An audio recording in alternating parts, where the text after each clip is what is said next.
So nga tuzze wano okujoininga People Power.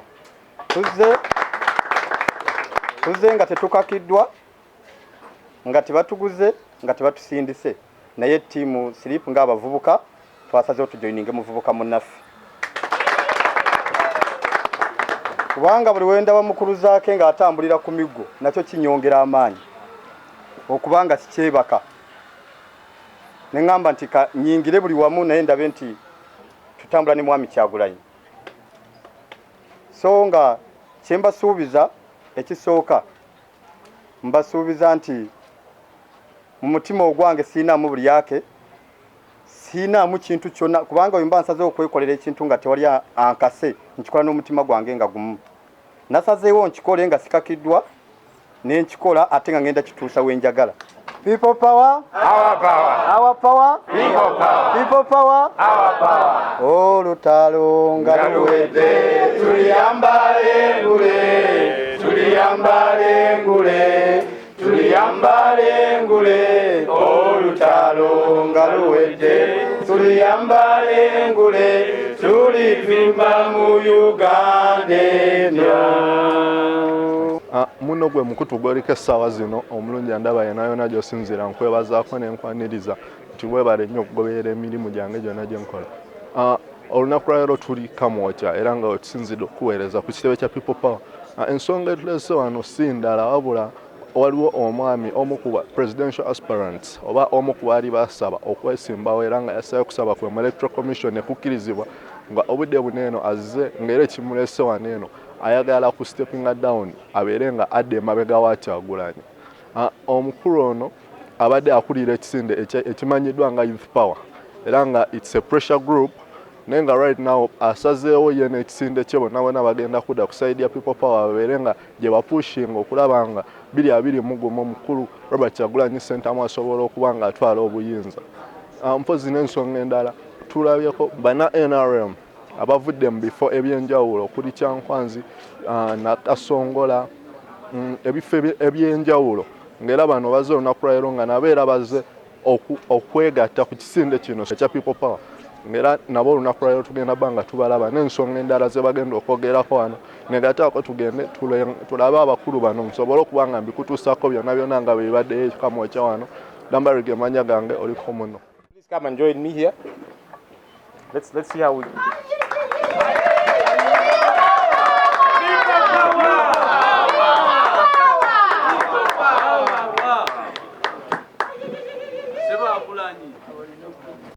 of those that are crossing over. A number of them have not been able to join us today, part of this team, because of transport challenges. But these ones have come as representatives, and so I'm going to allow Alex Nabasa to talk to us very briefly, and then we shall officially welcome them. I'll invite my comrade leaders to join us as we do that. But Alex can talk to us briefly now.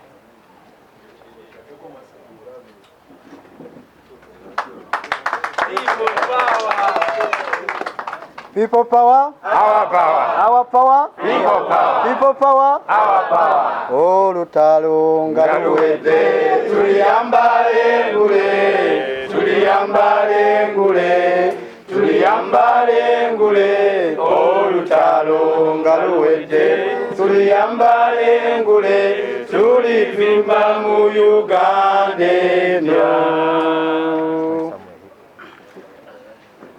Amanya Nabasa Alex, ndi musanyufu nnyo ak'ensusu mwe mutasuubira okubanga mbajoyininze olunaku lwa leero. Nze ku lwange buli wendobooza mmanyi nti ntuuse mu nsi ensuubize.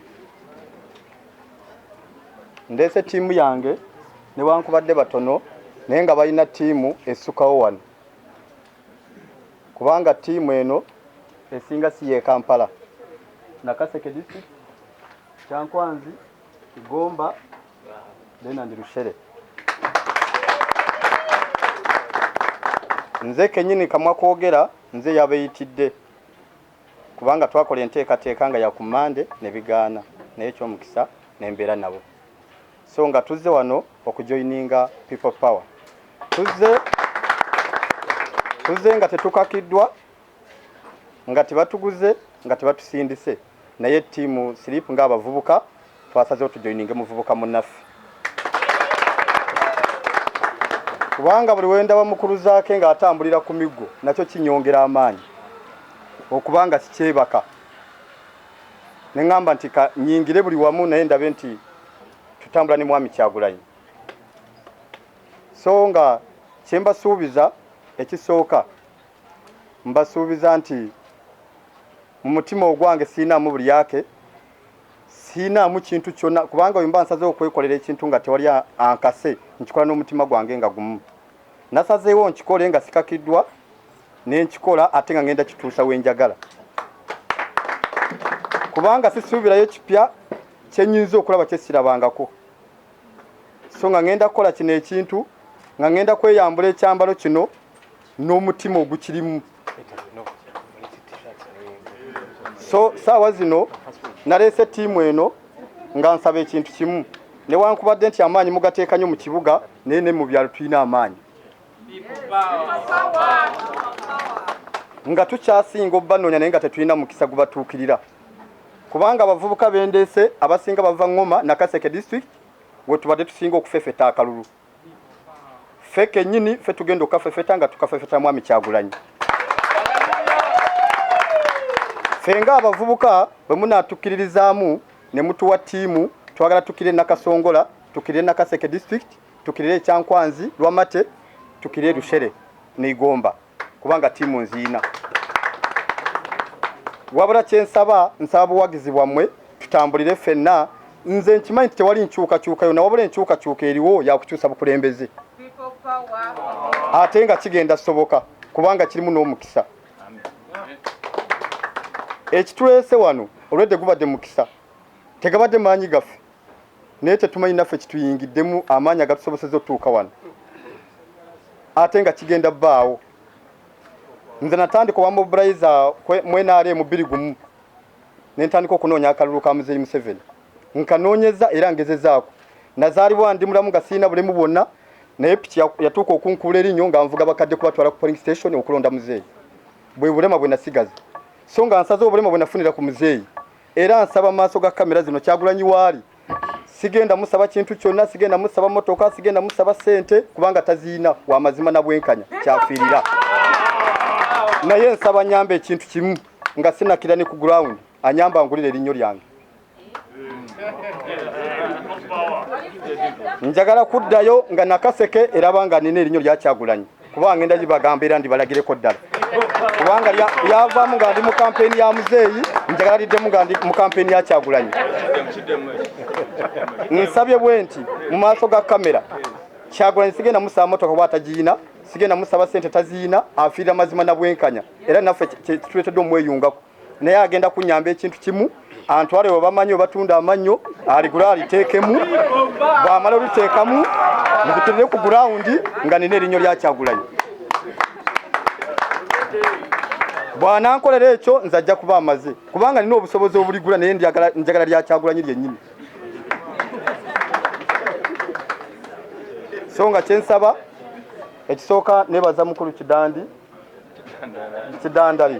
Kidandali yatulaze nnyo omukwano nze bwe nasooka okujja wano abantu baaniraliikirira nnyo nga bamboola nempira nga n'omutima gukyuse ne nga Mukama nayagala Kyagulanyi nga tewalanguze lwaki mbonaabona naye kyansanyusiza nnyo ate oluvannyuma okundaga omukwano ogwasusse nange ne ŋŋamba ttiimu yange tebajja tuswaza mujje twegatte ku people power amaanyi ge tubadde nago mu byalo tugateekemu nga tunoonyeza obululu ono omusajja kubanga tusaba mu byakola byonna asooka tuwa ebitebe ebya people power mu byalo byaffe bw'amala okunteerako ebitebe nze abavubuka bange oba ttiimu yange baripootinge ngaawo batandike omulimu kubanga amaanyi bagayina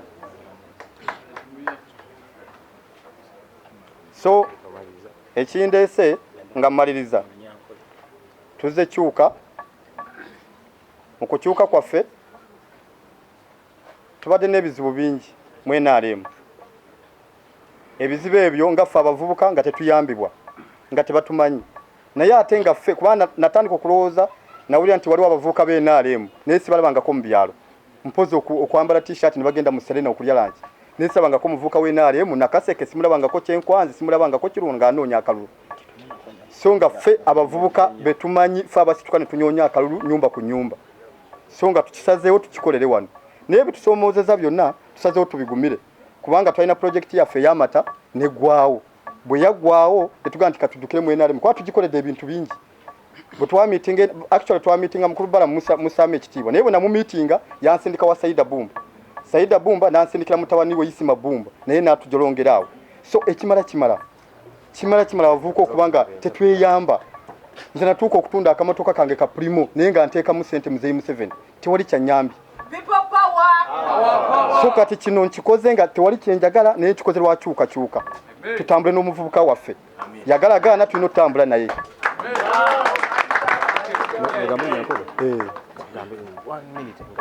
mbwene kinaani nshaba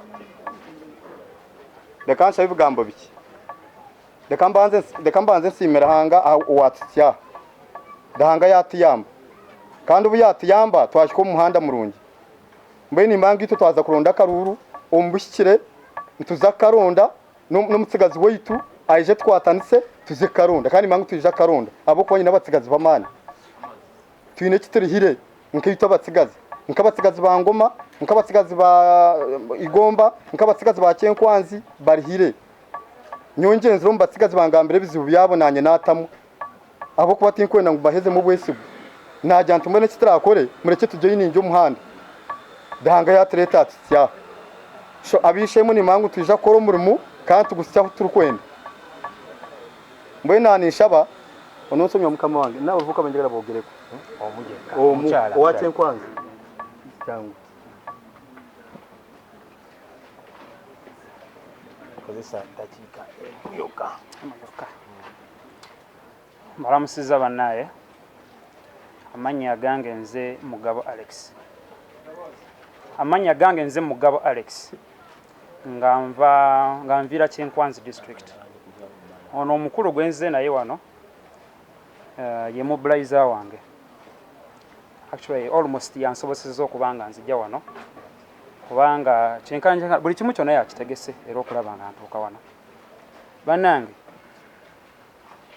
nze sijja kwogera bigambo bingi ekituufu kiri nti ffe ekitulese wano nsonga yakulaba nga tuva we tubadde tuteekinga step eddako mu maaso kubanga nze nazaalibwa omwaka gwali gwa 1986 kitegeeza gye myaka nga 35 oba 34 kati obukulembeze bwaffe bwe tubaddemu nsuubira kyenkana bwe binkuziza nkuziraba we ntuuse kaakati nze ndaba nga tewaliiwo nkyukakyuka y'amaanyi eriwo so mbadde nsaba nti tukwatagane ffenna tukwataganye n'omuvubuka omuto alina fresh minds fresh objectives tulaba awantu we tugenda okutuuka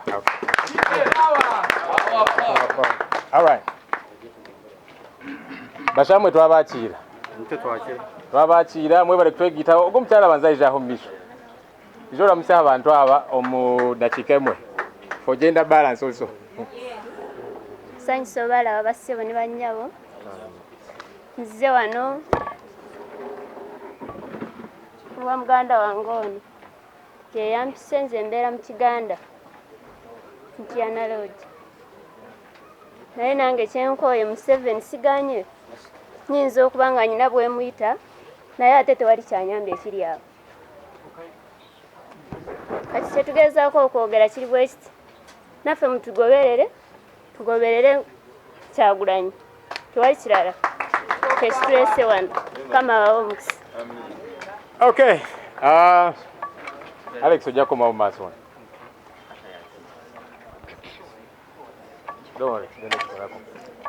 Sebo Alex tukwebaza ne tiimu yo okuvaayo mu ngeri y'obumalirivu nemugaa nti newankubadde tubadde ne Mwami Museveni okumala ebbanga lino lyonna naye kati tulabye omusana twagala nkyukakyuka bannaye abali abairo nja bakubiriza nti abantu abambalanga Alex ne banna abalala tetubaboola tubasikirize fenga people power kyetwagala okukola so tetubakolako fujjo tetubasindiikiriza naye tubapoloote kubanga nabo banyigiriziddwa okumala ebbanga ddene so tubasike tubapoloote bajje batwegatteko ffenna tulwanire enkyukakyuka siwe waawo kyuka nkyogere mu luzungu So, people power supporters out there, wherever you are, our urge to you is whenever you see people like Alex dressed this way, let's not shun them, let's not push them away. Let's try and pull them close. Because many of them are oppressed too. Wherever they are grappling with one challenge too many. So let's try and bring them on board so that they come and we join hands and liberate our country. Because this is not just a question of NRM. And as you know, within the People Power ranks, we have some NRM members. Honorable Patrick Nsamba, John Baptist Nambeshe, Honorable Asidri, and a plethora of others.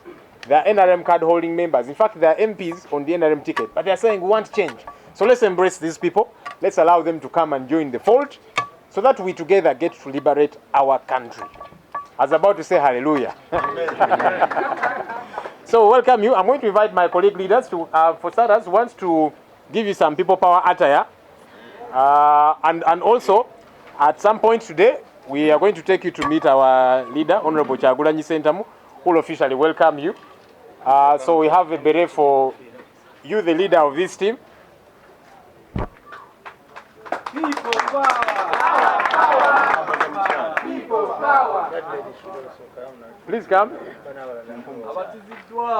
Hallelujah.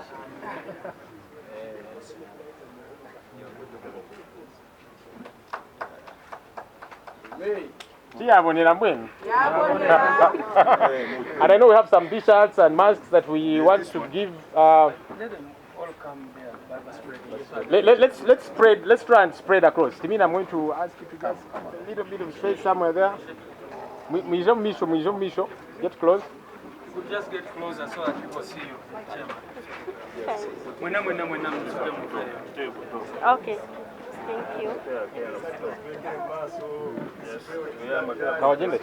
Tiwe team leader.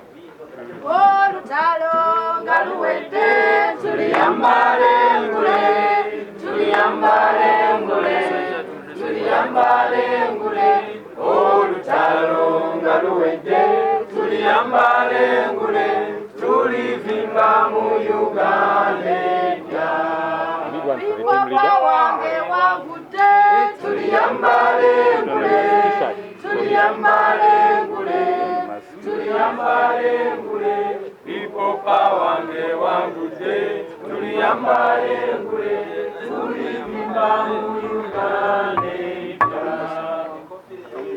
ine kofira ya lero Kuna t-shirt ndala. Boss. Kofira gituwe. Kofira. ayagala kusigala naye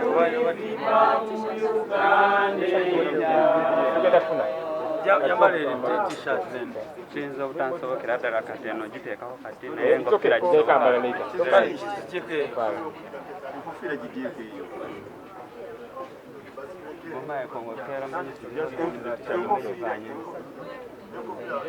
The orders are so many. Let's have some discipline. kali kakati nze kankwene yange obanga musajja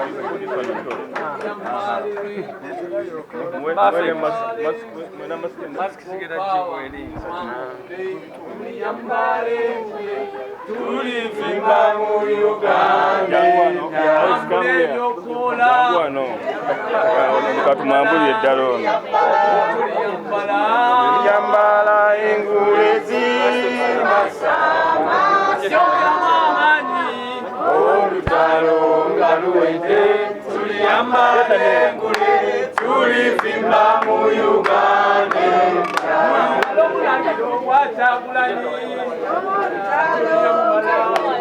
tuliyambala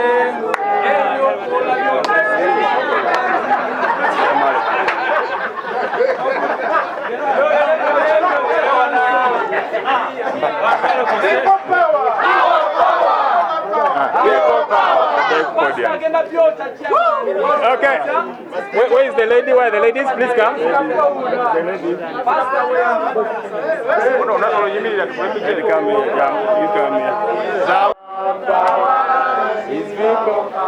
People power. Waniko mkono for the camera.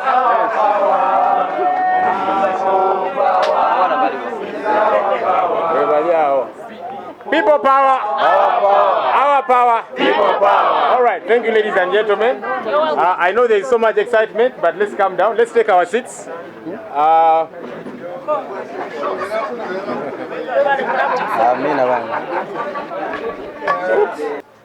Bassebo ne bannyabo, amannya gange nze Stephen Kaweesa era nga nze chairman w'ekyalo ky'e Katooke mu division mu Amala Parish mu division y'e Nabweru municipality y'e Nansana mu district wa Kiso. Stephen Kaweesa nze president w'ekisinde ekya Youth Power nzo giyita Pressure Group era nga okuviira ddala emabega Stephen Kaweesa nali nasalawo okujja ku kifo ky'obwa president nkulembera eggwanga Uganda. Wakati mu kubeera nga nagenda eri Electoral Commission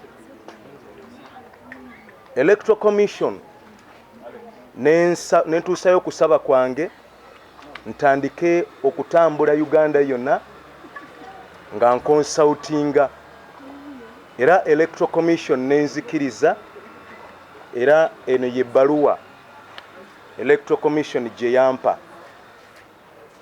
okubeera nga nkonsultinga eri eggwanga lyonna ku kifo ky'obwa president. Stephen Kaweesa olw'ensonga nti siri mu katemba ndi ku nsonga ng'okwagala kwange bukulembeze kukyuka Mwami Museveni adde ebbali tufune obukulembeze obupya. Wakati nga ndi wamu ne kabineti yange okwetoola Uganda yonna tuzenga tutuula ku nsonga y'obukulembeze bwange ne wabula mu ekyo twavuddeyo n'okusalawo nga tugamba nti engeri gye kiri nti ffenna twagala bukulembeze kukyuka twandibadde tetweyuzaayuzaamu wakati mu kubeera nti ffenna nga si kwebuzaabuza nga tulaba ffenna abali ku opposition nga tulaba people power amazima eyina engeri gye tusukkulumyeko. Bassebo ne bannyabo ekigambo kino tujja kiyita ddiikuula oba oli awo n'okozesa ekigambo ekyokubeera nti waliwo abafoominga ba shadow aspiring candidates, presidential aspiring candidates okubeera nga batataaganya okukyuka kw'obukulembeze bw'eggwanga lino Uganda. Bwe tutyo aba Youth Power abakulemberwa Commander Stephen Kaweesa twasazeewo okusavinga as an example eri eggwanga lyonna nga ffe twasazeewo aba Youth Power okustandinga down ekintu kino tubeere nga tukivaamu nga ffe aba Youth Power peacefully humbly okubeera nga tukirekera bannaffe abasuumi abalabika nti bo bali a step ahead mu opposition nga beba youth nga people power nga ekisinde ekyo ekya people power kikulemberwa omwami Kyagulanyi Robert Sentamu. Tukirize bwe tubanga ddala tetuli mu katemba nga ddala twagala nkyuka Mwami Museveni okudda ebbali twabe ku bukulembeze obupya ffenna abali ku opposition tustandige down tulekere omwami omu ye Robert Kyagulanyi Sentamu. Kino kigenda kutuyambira ddala Mwami Museveni sayidi eno nga bwe kiri nti yaaliyo yekka naffe ku sayidi eri eyo opposition tubeere n'omuntu omu abasinge Mwami Museveni. At the end of the day Mwami Museveni tugenda mukuba akalulu naye atandika okulaba ku bibala kuba yatugulumiinze paka wano wetuli. Lwaki atutambuliza mu mbeera eya leaders of tomorrow ate nga the tomorrow is today? So nsaba mwenna ba presidential aspirants abalinga nze Stephen Kaweesa bogenda ku internet na yonna bokera ba presidential aspirant Stephen Kaweesa ndi kukyakubira.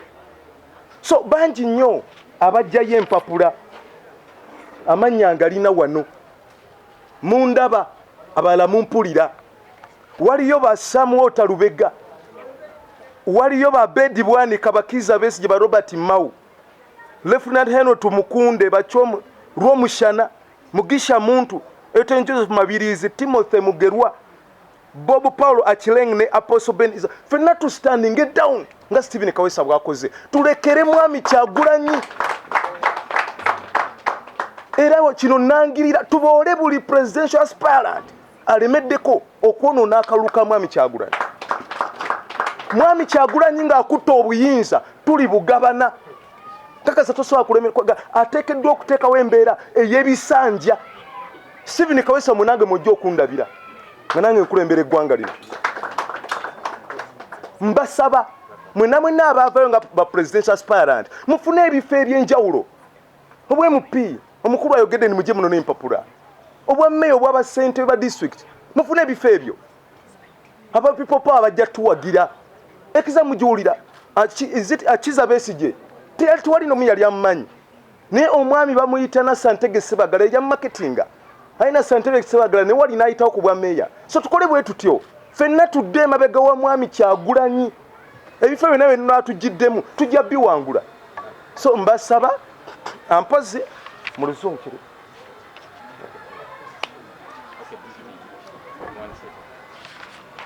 yes in English Stephen Kawesa are my names and I'm a president Youth Power as a pressure group. You know, as a candidate, is it as a cabinet? Youth Power Uganda, we have made some changes. As you very well know that, one of the prepared aspirant presidential candidates is Stephen Kawesa. Youth Power as a pressure group. And our main objective is to change leadership in Uganda from dictatorial government to democratic government. So due to the great ambition, Kawesa Stephen as a president Youth Power and the cabinet, we have come up with a political analysis. We have decided to stand down so that we leave Mr. Yoweri Kaguta Museveni with only one competitor, that is Kyagulanyi Robert Sentamu, a man from People Power. Let's look for other positions in our respective areas. You can stand in for MP. You can stand in for mayorship. People Power will support you. So that we leave only one candidate for opposition. Surely, this will lead to a new government. And finally, Stephen Kawesa, I stand as an example to all the president aspirants to stand it down for Robert Kyagulanyi Sentamu. We shall win this election. Thank you very much. Thank you. It's a good day for us here at People Power because for a long time we have been telling Ugandans that this is about our country. And all of us who want change are welcome to be part of this cause to see that our country gets transformed. Because you see, the poor healthcare, the bad schools affect not just opposition people, but NRM people too. They are grappling with the same bad economy. They are grappling with the same bad leadership. And that has been our clarion call, that let's together come and cause transformation in this our good country. All right, we want to wrap up in a very short while. I'm going to have just two people. Honorable Zivuge Zake Zivuge Chakavi. First and foremost, I want to really thank God, and I wish you can join me to thank God for the gift of life, especially to all of us who are living. Yeah, guys, let's thank God the second time. Yeah, I'm really happy to be back here, and here I am in my second life. I want to let you know that I'm now a little bit fine. I'm improving day by day. Just a few issues in my legs, my eyes, but at least I'm able to see. And also, I want to give an update that all those who participated in my torture, at least I'm able to have summons, court summons from the Mityana magistrate, and by 5th August, they will be appearing in the dock to answer on what they did to me. I think that is something to thank God for. And at least it pleases me that at least whoever who commits a crime is held liable. I'm here to communicate about the youth elections because it is the first activity on the new or the updated roadmap from the Electoral Commission. And I want to call upon all the youths out there that by 29th of this month, nominations will be happening, and I'm calling upon you that you should all come up to participate into that elections, and we are going to participate in it normally, not scientifically. Hallelujah. People power. National youth elections, it is more of an electoral college vote, whereby it comes from the villages. The moment youth do not participate at the village level, you cannot participate at the parish level, the moment you have not participated at the village level. So I'm calling upon you, the youth, the young people out there below the age of 30, to participate in this massively so that we are able to carry it upon our courtesy, so that we are able to vote up to the national level. That's voting the youth MPs. And I think it will be very, very important that you participate from the village level to the parish level to the sub-county level up to the district level. Kino njagala okukiddamu ne mu Luganda, basebo ne bannyabo, nsokera ddala okwebaza Katonda ansobozesezza okulaba nga mbeerawo n'okufuna obulamu omulundi gwange ogwokubiri. Era nsaba munneegatteko bannange, twebaze Katonda ku lwekyo waakiri. Manyi mubaddeyo nga munsabira, naye era Katonda essala zaffe azizzeemu, wadde ate era bangi manyi munsaasireeyo, naye kye nnina okumanya, tulina okumanya nti ate abantu bangi nnyo abali mu kubonaabona, abatasobodde na kubeera na bulamu buno waakiri bwe tulina ffe abali wano, ate abalala nga bo batulugunyiziddwa n'okufa ne bakola ki, ne bafa. Awo nno kyova olaba kikulu nnyo okwebaza Katonda buli lunaku lw'ozuukuka oba ofunye omukisa ogwokubiri. Bino ffe twasalawo okulumba paka oba kufa tukole ki, tufe.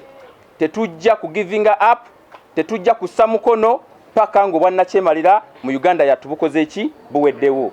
Basebo ne bannyabo nsaba okubategeeza nti obulamu bwange bugenda butereera, era waakiri kati obuzibu mbulina mu magulu na mu maaso, ne waakiri kati nsobola okulaba, nsobola okwekulula mpolampola n'amagulu gange wano, era nsobola okubategeeza nti kati waakiri ndi steady era ku bbala kwendi.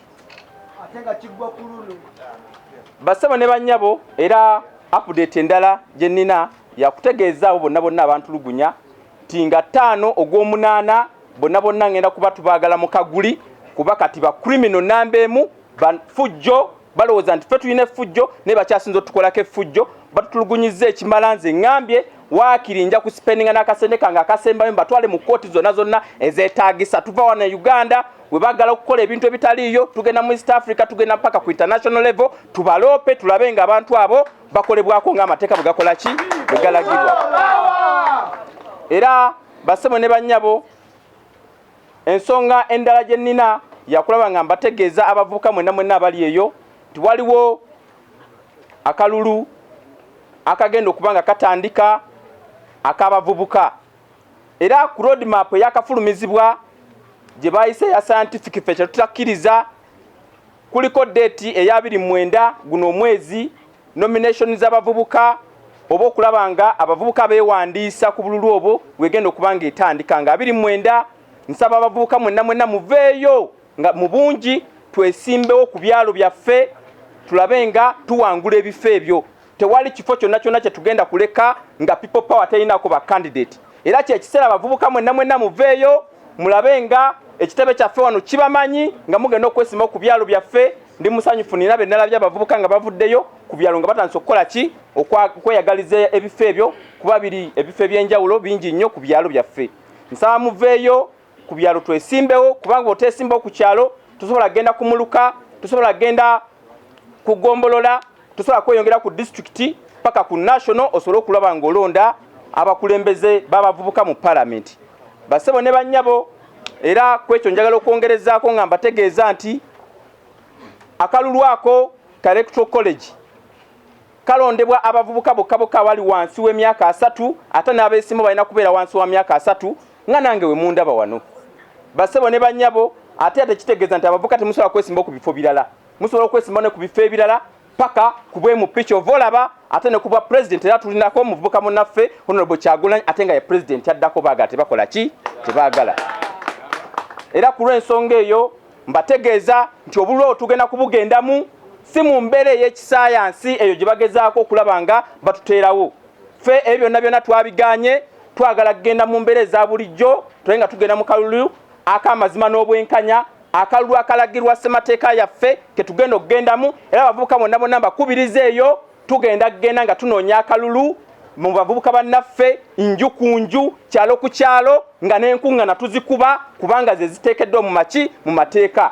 Ebyo ebiteekateeka bye baleeta bagala kulaba nga batuusaawo ebintu ebitali mu maki mu mateeka. Awo nno basebo ne bannyabo bavubuka bannanga abali eyo nsaba tube nga tweta mu kalulu kano ate nsaba tugaane presidential directives kubanga ziri illegal. Mwebale nnyo mwebalire ddala Omukama Katonda abankumire.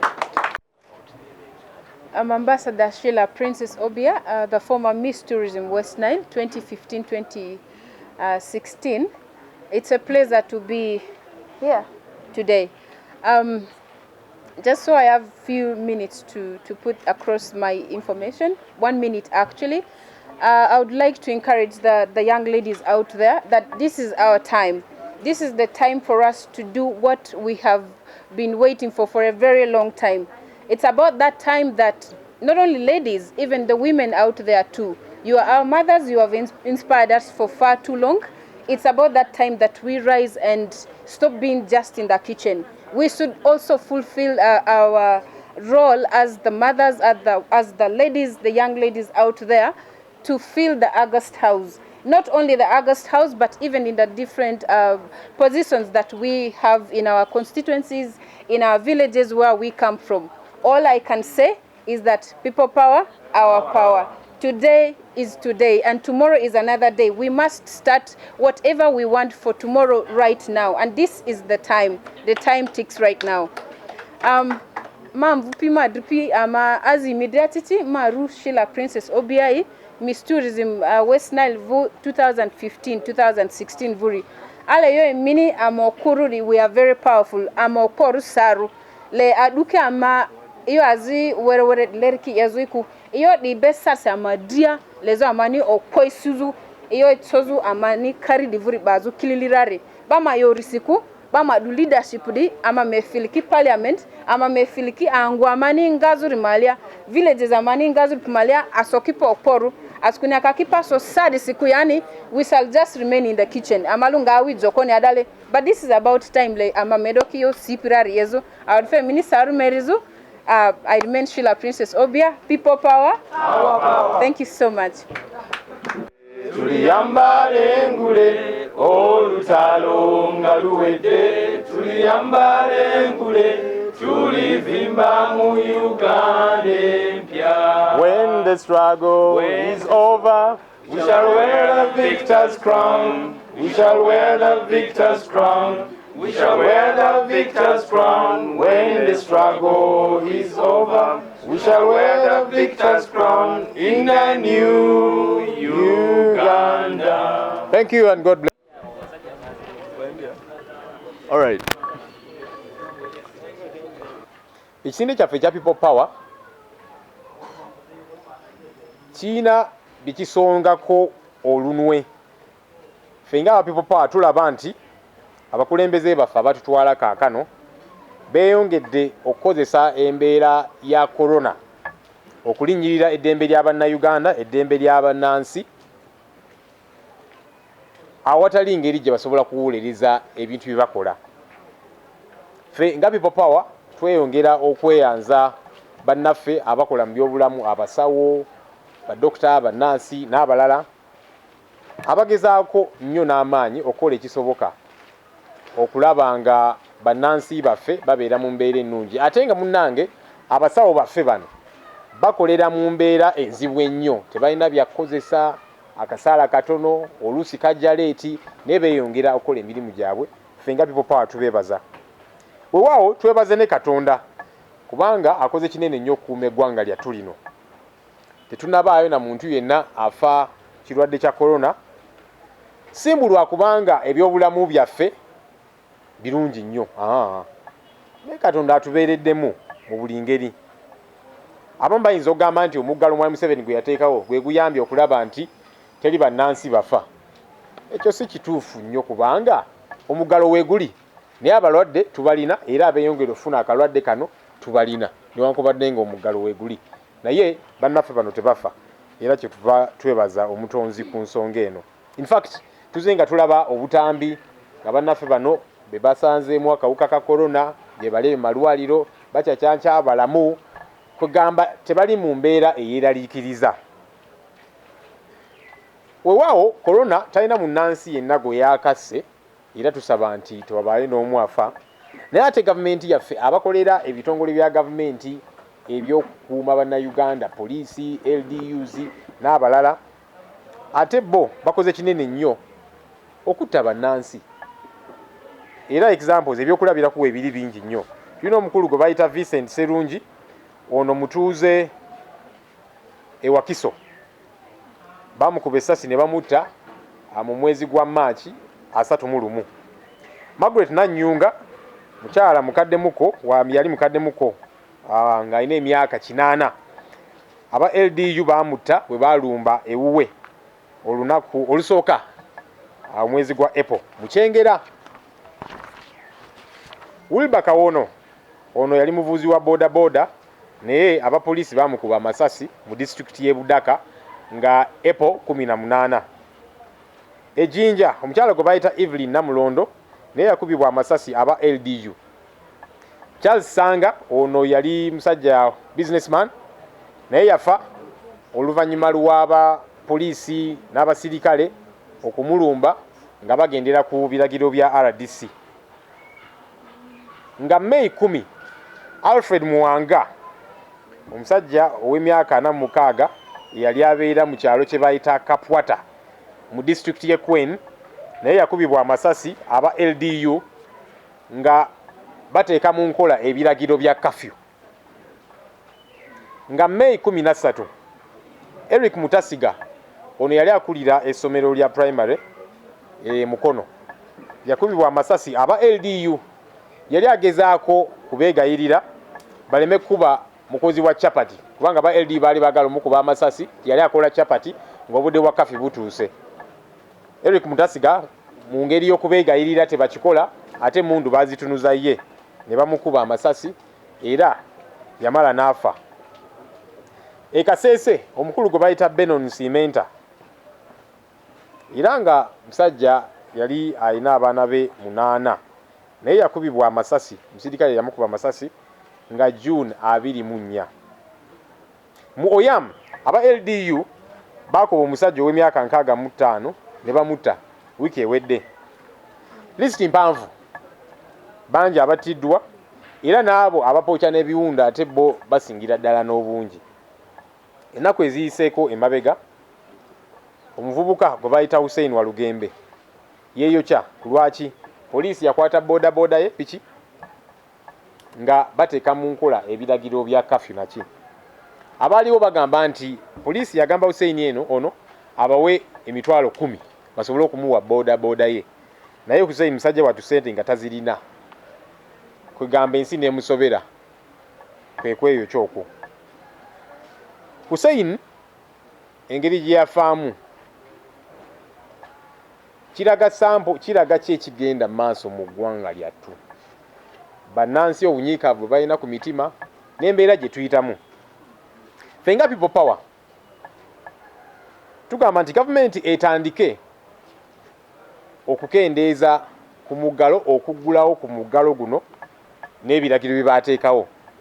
Katugambe gavumenti ffe tugamba nti etandike n'okuggulawo amasinzizo, kyaki, emizikiti n'awalala abantu basinziza, waawo nga bateekako n'obukakulizo obumu, bakozese zisanitizer, banaabe engalo naki, naye bagaggule okwegamba eggwanga litandike okuddayo okukola. Wano ku mulirwano e Kenya bakikoze, baguddewo amasinzizo era nga bagamba nti buli saavisi erina kubeeramu abantu 100. Nga of course basanitizinga, banaaba engalo n'ebirala bwe bityo. Mujja kujjukira nti Kenya erina abalwadde ba corona abasinga abaffe wano. In fact so far balina keesi 8 ezisoba mu 8 era n'abakafa e Kenya basoba mu 160. Naye waawo bagamba nti newankubadde guli guti katutandike okutereezaamu, katutandike okuggulawo bannansi baddemu emirimu gyabwe. Basewo ne bannyabo abakugumbya sayansi n'ebirala batugambye nti akawuka ka corona kakyali naffe okumala ebbanga nno eriwerera ddala. So kwe kugamba nti tutandike okulaba engeri obulamu gye buddawo nga bwe tugezaako okuwaŋŋaŋŋa akawuka kano, kubanga si kakuvaawo kati bannasayansi bwe batugamba. Kano ekitegeeza nti tulina okutema empenda tulabe nti obulamu buddawo. So ffe kye tuba tugamba nti tutandike n'okuggulawo amasinzizo nga bwe tugezaako okwetegereza kiri kitya, then mpola mpola tutandike n'okuggulawo ebirala bannansi baddemu obulamu bwabwe nga bwe kirina okubeera, kubanga corona nga bannasayansi bwe tugamba akyaliwo. Ffe nga people power era tutawaanyiziddwa bwe twalaba omuvubuka Emmanuel Tegu yali muyizi e Makerere ng'asoma degree ya veterinary medicine, engeri gye yafuddemu. Famire y'omugenzi egamba nti Emmanuel Tegu ono yabagamba nga tannafa nti aba LDU be baamukuba nga bateeka mu nkola ebiragiro bya kafyu naki. Ate abamanyi ku mateeka tulina kye tuyita dying declaration, nti oli bw'aba afa n'ayogera nti gundi ono oba ono yeyandeeteddeko bino ebisago bye nnina oba yeyankozeeko obulabe, mu mateeka kooti ensonga eyo eba ejyaniriza ng'obujulizi. Era ffe tugamba nti buno obujulizi bugenderweko nnyo nga investigations zikolebwa, eggwanga litegeere Emmanuel Tegu ono yafa atya. Omwogezi wa police Fred Nanga yavuddeyo n'agamba nti Emmanuel Tegu yakubibwa abayaaye, era Enanga n'agamba n'ogamba nti Emmanuel ono yalina akakyamu ku mutwe. Bwe yayogedde mwena mukimanyi nti Enanga si mu kugumbya obusawo mu ngeri yonna. Ate ne bwe kiri bwe kityo tebaakolako kukebera ku mukulu ono nga tannafa.